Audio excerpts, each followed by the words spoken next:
But the news was just announced that WNBA TV ratings are down more than 50% since Caitlin Clark's injury. And it was also reported that the Indiana Fever television viewership is also down over 53%. Now, I know a lot of us were expecting some sort of dip since Caitlin Clark has been out with injury, but I don't think all of us were expecting the entire viewership of the entire WNBA. The WNBA just got a brutal wake-up call. Life without Caitlin Clark is like Netflix without Wi-Fi. Unwatchable and falling apart fast. Playoff ratings are crashing harder than your phone battery at 2 a.m. And now the league is scrambling for answers. Did fans actually disappear, or did they just flip the channel to pickleball highlights? Either way, this playoff fiasco has more drama than a reality TV reunion. Any chance that the WNBA, that Kathy Engelbert saw some of the ratings that I'm about to show you now and said, hey, Indiana Fever, can you do us a favor? Can you do us a solid?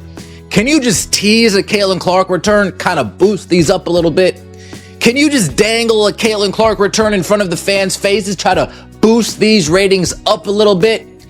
There was one matchup that this league can consistently rely on to produce massive viewership numbers. The WNBA billed this season as the moment the breakout year, the one where the league would finally step out of the shadows and show it belonged on the same stage as the big boys. Instead, it's looked more like one massive pratfall, a stumble straight into a tub of nacho cheese, followed by the awkward act of pretending it was all part of the show. A shocker! Imagine my surprise. Just imagine my surprise when Uncle Casey found out that the WNBA is struggling to maintain their ratings without Caitlin Clark. To make matters worse, and this is something I have definitely noticed in the last 3 or 4 weeks, especially since the All-Star game, the WNBA seems to be struggling to maintain interest. Let's be real. This WNBA season has been a beautifully chaotic dumpster fire. On the basketball side, fans got a steady diet of injuries, whistles blown by refs who must be wearing cracked lenses, and a commissioner acting like player health is more of a guideline than a priority. On the entertainment side, the show ended the moment Caitlin Clark spent more time parked on the bench than playing, her ankles treated like public property by defenders determined to turn her into a live-action crash test. Caitlin Clark, the operative word that comes to my mind is gratitude. There's an incredible level of gratitude that should be accorded to this young lady with what she did for this sport. How was the attendance for Team USA in the Olympics? What would it have been like if Caitlin Clark was playing on that team? Remember the first game? Look at this right here. National broadcast viewership. What are we talking about here? 1,000, what is that? 1.219? Is that the number? And the game afterwards got 485,000. So the Fever and their game against the Minnesota Lynx was 1.219 million. You know the season's gone off the rails when the biggest drama isn't on the court. But in the stands, fans openly wondering if the league might actually collapse before the playoffs wrap.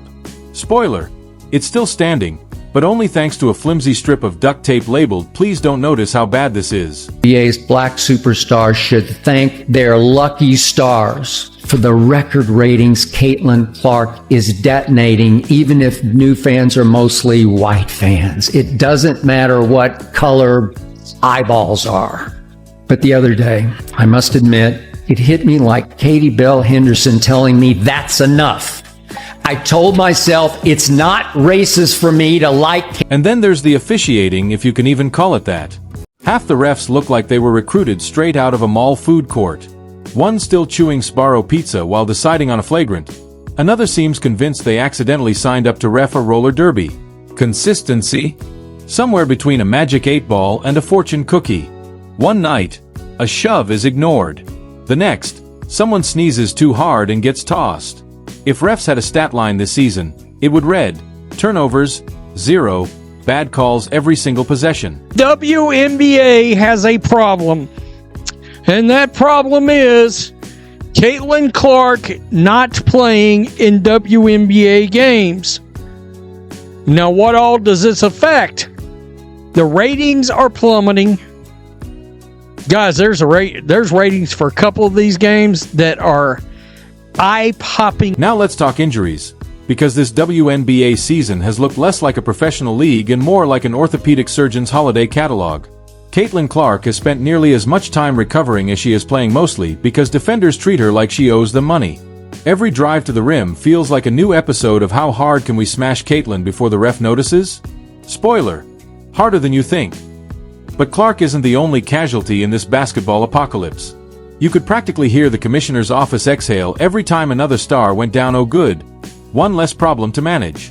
Sophie went out, and then Angel Reese decided she was done altogether. Mid-season exit. In most sports, that's a shocker. In the W, it feels more like commentary on the league itself. Because let's be honest, if the commissioner can't steer the ship, the refs are auditioning for clown school, and players are dropping like flies on a July afternoon, why wouldn't someone walk away?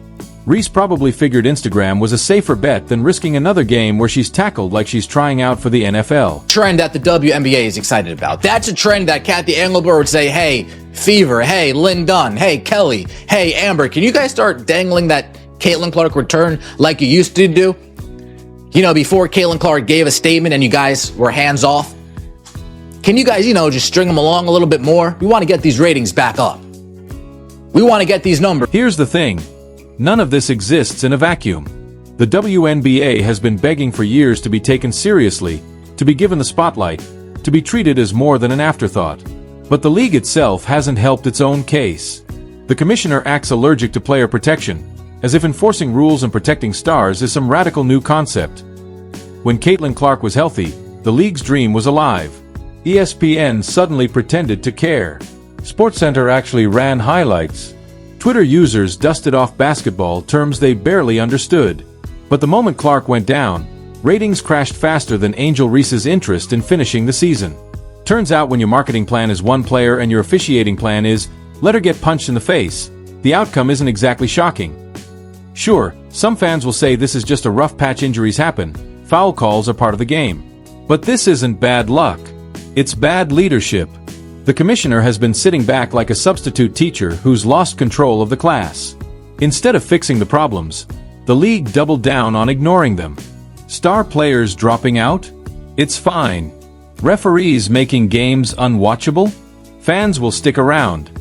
Spoiler: they didn't. Indiana, against the Chicago Sky, right after that game, they opened an investigation once again into the fans, where they found nothing, but the damage had already been done at that point. If some of these things happen just one time here and there, or there's one certain media personality who's just always saying these kind of things, then whatever. I feel like fans as a whole can be like, okay, whatever, this person is just a hater.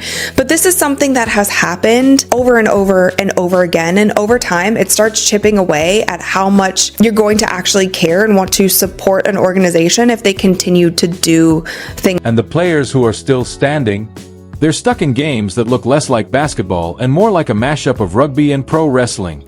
Half the time you can't tell if it's a playoff game or WWE SummerSlam. You almost expect someone to pull out a steel chair.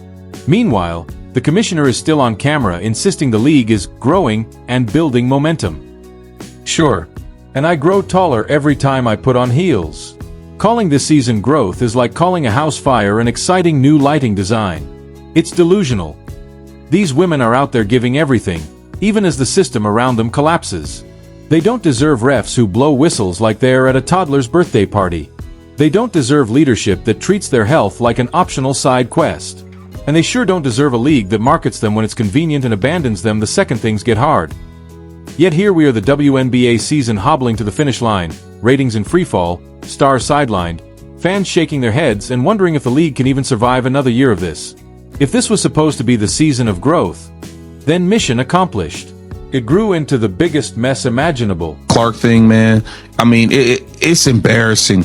It is embarrassing what you guys have done. And then people are catching on to your tactics. You got the people on Twitter catching on to your tactics. Like, look at this right here. Look at this right here. They say ESPN didn't want to show the ratings were down from WNBA All-Star Game because Caitlin Clark. Maybe next year the commissioner will actually take player safety seriously. Maybe refs will learn what a foul is. Maybe stars like Caitlin Clark can play a full season without being tackled into early retirement. But until then, the WNBA stands on the brink, and not because fans don't care, but because leadership doesn't. This was supposed to be the year of sold-out arenas, ticket lines wrapped around the block like it was a new iPhone launch.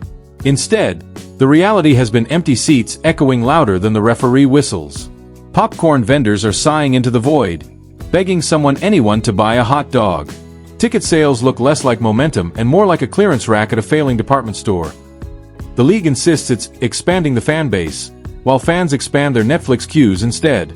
Without Clark on the court, Cunningham sidelined, and Reese gone, ticket sales collapse faster than a Jenga tower in an earthquake. And the funniest part? The league keeps spinning. Social media posts roll out like everything's fine, another exciting night of WNBA action. Meanwhile, the comment section is a comedy club. Exciting where? In another dimension? Fans are posting tumbleweed memes under highlight clips, turning official WNBA marketing into a running joke. When your own promo tweets become a punchline, it's not growth. It's desperation. Well, how about this? Pay us what you owe us. That looks like a ham sandwich and some Lay's tater chips right now. It's getting bad. I feel bad for Caitlin Clark. She come out and said on Sue Bird's podcast that she's feeling the pressure of not playing in these games. And that Fever Sky viewership fell off the map. And then there's the commissioner who honestly deserves an Oscar for pretending nothing's wrong. She goes on camera bragging about how the league is in the best position it's ever been. That's like the captain of the Titanic pointing out how nice the ship looks at the bottom of the ocean. Sure, it's still technically afloat, just not in the way anyone wanted. She's become a master of denial, a magician waving around card tricks while the entire stage burns behind her. And when fans demand accountability for the injuries, the awful officiating, the lack of player protection, we get either silence or some canned, "We're reviewing protocols" response. Translation: nothing changes. The irony? Protecting stars isn't complicated. Other leagues have it figured out. The NFL treats quarterbacks like priceless artifacts. You so much as breathe on Patrick Mahomes, and a ref throws a flag before you finish saying, "roughing the passer." Meanwhile, in the WNBA, Caitlin Clark gets body-checked into the scorer's table and the refs shrug. Play on, nothing to see here, it's not rocket science. Without stars, nobody watches. Without stars, ratings tank. Without stars, ticket sales collapse. And that's exactly why fans are furious, and why so many are already tuning out.